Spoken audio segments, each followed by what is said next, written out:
A simple math question that most people get wrong, solve it in a few seconds. Write your answer in the comments before watching the rest of the video. Here is the question: 12 divided by 2 multiplied by 3, and then the whole result divided by 2.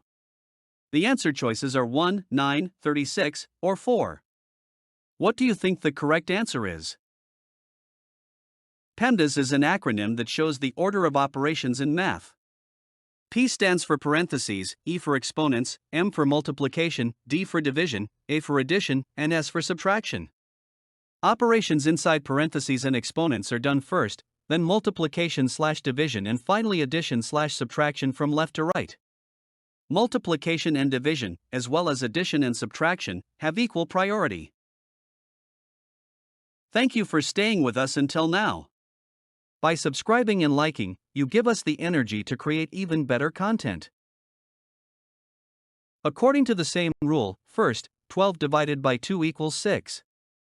Then, 6 multiplied by 3 equals 18.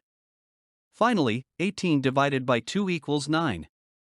So remember, in multiplication and division, we always move from left to right. Therefore, option B is correct. That's all for this one. Join our growing community by subscribing today. Let us know in the comments what you want to see next.